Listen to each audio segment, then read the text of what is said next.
I want to thank you all, first of all, for coming out here to defend Venezuela, even though, you know, the popular rhetoric says that you don't have to, right? Says, what does Venezuela have to do with you? Says you've never been to Venezuela. Well, a war on my class, a war on the people of my class is a war on me. Right in the heart of America, of the United Snakes of America, we're standing in the snake pit. I want to talk about the contradictions. I want to talk about Marco Rubio and Democrats and Republicans talking about they're not going to accept the election of Venezuela. In a country with a president that lost by 3 million votes, let's talk about the contradictions. Let's talk about the contradictions. People are dying in Venezuela is the rhetoric you hear. People are dying in the heart of the empire.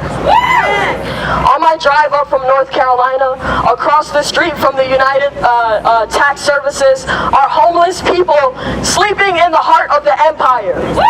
Let's talk about a contradiction. Let's talk about the fascist death squads right here in America that terrorize Baltimore, that terrorize people who look like me, who turn around in Venezuela. And the first person to be burned alive in the streets of Venezuela was a black man. Let's talk about it. And when his mother came out and talked about the murder, she was fired. A housekeeper was fired by her white employees. Let's talk about how the war in Venezuela looks exactly like the war on black people in the heart of the empire.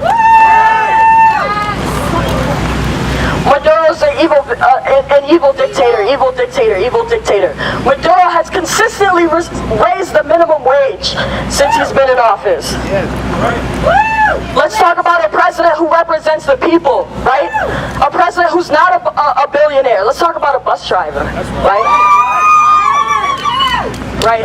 I'm not a billionaire. I can't get in that building. I don't have a law degree, right? Let's talk about a president who represents the people, right? A president who gave a voice to the voiceless, right? To the people who weren't even registered as Venezuelans in the countryside. Let's talk about how those people were able to vote, right? Everyone wants to talk about the unfair elections in Venezuela. Why? Because they left polling stations open? Only in America. Only in America with less democracy. Would they try to sell you less democracy as democracy? The war on Venezuela is a war on Cuba.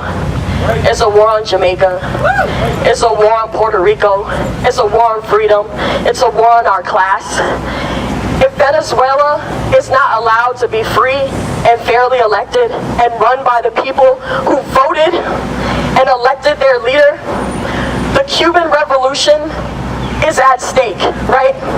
We're talking about Venezuelan oil, right? We're talking about keeping hospitals open. We're talking about anti-diuretics so children don't die, right? Children are not supposed to die from having diarrhea in 2018. That's what we're talking about when we're talking about sanctions, right? We're talking about freedom here and abroad. Thank you.